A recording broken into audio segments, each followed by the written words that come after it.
శ్రీమాత్రే నమ. జయ గురు దత్తాత్రేయ నమ.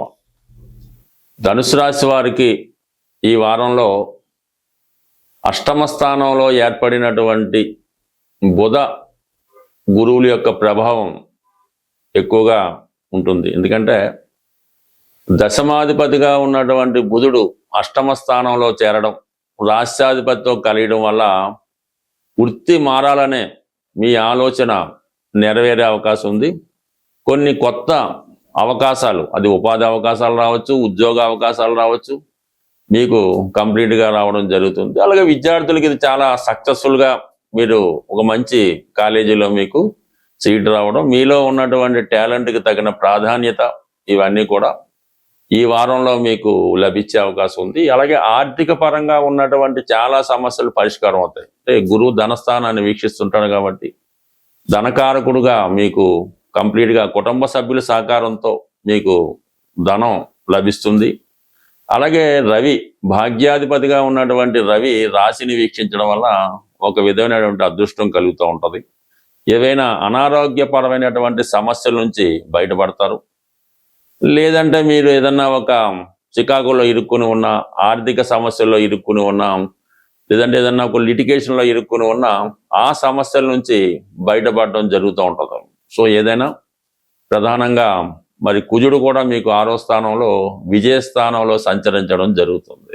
6వ స్థానంలో కుజుడు సంచరిస్తున్నప్పుడు మీ మీద ఎటువంటి ఇబ్బందులు ఉన్నా, అంటే 6వ స్థానం ఏం చేద్దామంటే శత్రువులు, రోగాలు, రుణాలు, వాటి నుంచి బయటపడడం జరుగుతూ ఉంటుంది. ఇది న్యాయవాది వృత్తులకి, న్యాయవాది వృత్తిలో ఉన్న వాళ్ళకి బాగుంటుంది, పోలీస్ డిపార్ట్మెంట్లో ఉన్న వాళ్ళకి బాగుంటుంది. బట్ వైద్య వృత్తిలో ఉన్న వాళ్ళకి కూడా చాలా అనుకూలమైన స్థితి ఏర్పడడం జరుగుతుంది.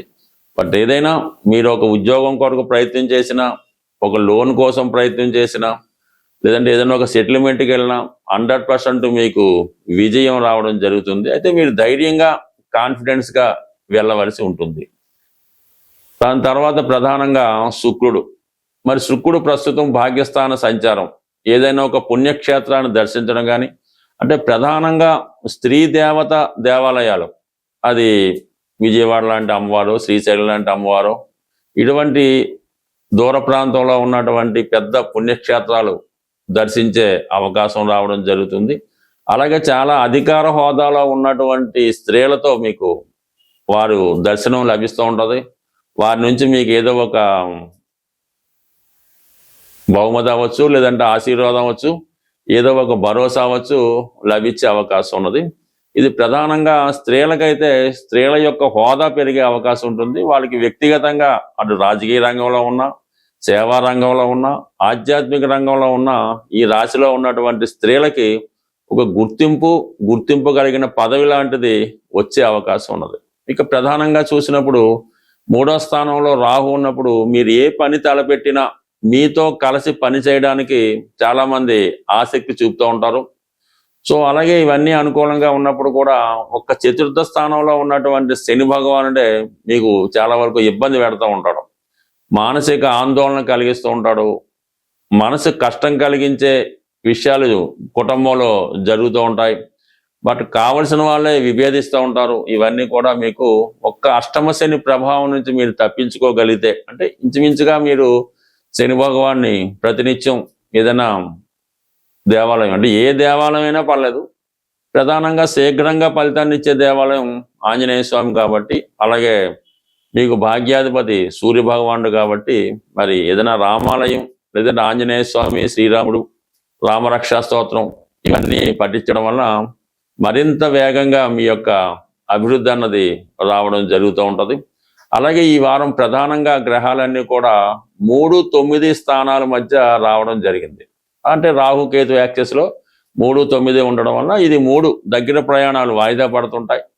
9వ స్థానం అనేది ఆధ్యాత్మిక కార్యక్రమాల్లో పాల్గొన్నప్పుడు కానీ, విదేశ ప్రయత్నాలు కానీ, దూర ప్రాంతంలో ఉన్న పుణ్యక్షేత్రాలు దర్శించినప్పుడు కొన్ని చిక్కులు ఏర్పడే అవకాశం ఉంటుంది. కాబట్టి ఆయా సందర్భాలు మీరు తగు జాగ్రత్త తీసుకోవడం మంచిది. బట్ ఏదైనా రాహుకేతువుల యొక్క ప్రభావం నుంచి బయటపడాలంటే మీరు ఏదైనా అమ్మవారి దేవాలయంలో కానీ, విఘ్నేశ్వరుడు దేవాలయంలో కానీ ఈ రాహుకేతువులు పూజ చేయించుకోవడం వల్ల మరి ఇటువంటి ఆటంకాలు లేకుండా పెద్ద పెద్ద పనులు ప్రారంభించాలనుకున్న వాళ్ళు ఈ మాత్రం రెమెడీ చేసుకోండి. సాధారణ వ్యక్తులు పెద్దగా పర్వాలేదు. ప్రధానంగా ఈ వారం ఈ జూలై 10వ తారీఖున ఏకాదశి రావడం జరుగుతుంది. సాధ్యమైనంత వరకు ఎక్కువ ఇబ్బందుల్లో ఉన్నవాళ్ళు ప్రతి ఏకాదశికి నియమంగా ఉంటూ సత్యనారాయణ స్వామి వారి వ్రతం చేయించుకోవడం కానీ, సత్యనారాయణ స్వామి వారి ఆలయం దర్శించడం కానీ, లేదన్నా ఎవరైనా ఈ వ్రతం ఆచరిస్తున్నప్పుడు అక్కడ మీరు కూడా పాల్గొనడం వల్ల కంప్లీట్గా మీకు ఈ ఏకాదశి నియమం పాటించడం వల్ల ప్రతి నెలకి 2 సార్లు ఈ ఏకాదశి రావడం జరుగుతుంటుంది.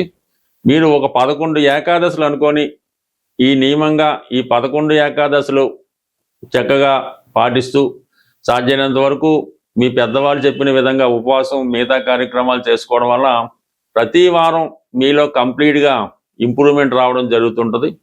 అలాగే మరి ఆ ఏకాదశి రోజు విష్ణు సహస్రనామ పారాయణ చేసుకోవడం వల్ల కూడా మీ జీవితంలో మంచి మార్పుకి కారణమవుతుంటుంది. అంటే ఏదైనా ఒక క్రియ, మనం శనివారం దేవాలయానికి వెళ్తున్నాం, మంగళవారం హనుమాన్ దేవాలయానికి వెళ్తున్నాం, అలాగే ఈ ఏకాదశి నాడు ఈ విష్ణుమూర్తి ఆలయాన్ని దర్శించడం వల్ల ఏదైనా ఒక కార్యక్రమం కంటిన్యూగా చేయడం వల్ల దాని ప్రభావం రావడం జరుగుతుంటుంది. అంతే తప్ప ఏదో నెలకోసారో వారానికోసారో ఆ విధంగా వెళ్ళడం వల్ల ఏ ప్రయత్నం జరగదు. ఏదైనా మనం స్వామి అయ్యప్ప దగ్గరికి వెళ్ళినప్పుడు ఒక 41 రోజులు దీక్ష తీసుకుంటాం. అలాగే మీరు ఒక 11 ఏకాదశుల ముందు అనుకోండి, దాని ప్రభావం మీకు 100% కనబడుతుంది. దాని తర్వాత మీ జీవితాంతం కంటిన్యూ చేసుకోవడం వల్ల మీ జీవితంలో గొప్ప మార్పు, గొప్ప అభివృద్ధి మీకు మీ జీవితంలో తప్పకుండా రావడం జరుగుతుంటుంది. అలాగే కంపల్సరీగా ఏకాదశితో పాటు ఆదివారం అన్నది చాలా ఇంపార్టెంట్. ఎట్టి పరిస్థితుల్లో కూడా అది ఈ పండగ రాని రాకపోనివ్వండి, ఆదివారం రోజు మాత్రం కంప్లీట్గా ప్రతి ఒక్కరూ మన హిందూ ధర్మం ప్రకారం నియమంగా ఉంటూ సూర్యుని యొక్క ఆరాధన చేసుకోవడం వల్ల, పెద్దవారిని గౌరవించడం వల్ల కంప్లీట్గా మీకు ఏ దేవాలయానికి వెళ్ళక్కర్లేదు, మీరు ఎక్కడికి వెళ్ళక్కర్లేదు. కేవలం ఆదివారాలు చేయడం వల్ల, కేవలం ఒక 7 ఆదివారాలు కంప్లీట్గా చేసుకుంటే ఆటోమేటిక్గా దానికి అదే అలవాటు అవుతుంది. ప్రతి వారం మీలో ఇంప్రూవ్మెంట్ కనబడుతుంది. ప్రధానంగా ఈ వారం ఈ జూలై 10వ తారీఖున ఏకాదశి రావడం జరుగుతుంది. సాధ్యమైనంత వరకు ఎక్కువ ఇబ్బందుల్లో ఉన్నవాళ్ళు ప్రతి ఏకాదశికి నియమంగా ఉంటూ సత్యనారాయణ స్వామి వారి వ్రతం చేయించుకోవడం కానీ, సత్యనారాయణ స్వామి వారి ఆలయం దర్శించడం కానీ, లేదన్నా ఎవరైనా ఈ వ్రతం ఆచరిస్తున్నప్పుడు అక్కడ మీరు కూడా పాల్గొనడం వల్ల కంప్లీట్గా మీకు ఈ ఏకాదశి నియమం పాటించడం వల్ల ప్రతి నెలకి 2 సార్లు ఈ ఏకాదశి రావడం జరుగుతుంటుంది. మీరు ఒక 11 ఏకాదశులు అనుకొని ఈ నియమంగా ఈ 11 ఏకాదశులు చక్కగా పాటిస్తూ సాధ్యమైనంత వరకు మీ పెద్దవాళ్ళు చెప్పిన విధంగా ఉపవాసం మిగతా కార్యక్రమాలు చేసుకోవడం వల్ల ప్రతి వారం మీలో కంప్లీట్గా ఇంప్రూవ్మెంట్ రావడం జరుగుతుంటుంది. అలాగే మరి ఆ ఏకాదశి రోజు విష్ణు సహస్రనామ పారాయణ చేసుకోవడం వల్ల కూడా మీ జీవితంలో మంచి మార్పుకి కారణమవుతుంటుంది. అంటే ఏదైనా ఒక క్రియ, మనం శనివారం దేవాలయానికి వెళ్తున్నాం, మంగళవారం హనుమాన్ దేవాలయానికి వెళ్తున్నాం, అలాగే ఈ ఏకాదశి నాడు ఈ విష్ణుమూర్తి ఆలయాన్ని దర్శించడం వల్ల ఏదైనా ఒక కార్యక్రమం కంటిన్యూగా చేయడం వల్ల దాని ప్రభావం రావడం జరుగుతుంటుంది.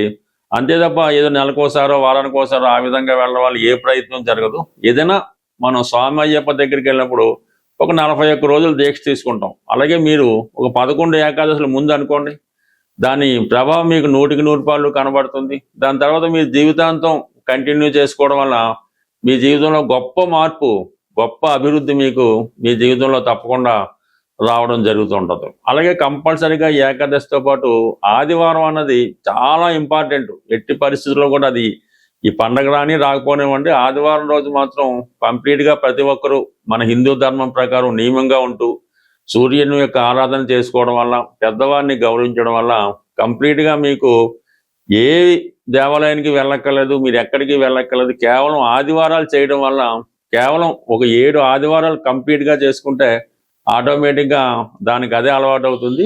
ప్రతి వారం మీలో ఇంప్రూవ్మెంట్ కనబడుతుంది. స్వస్తి.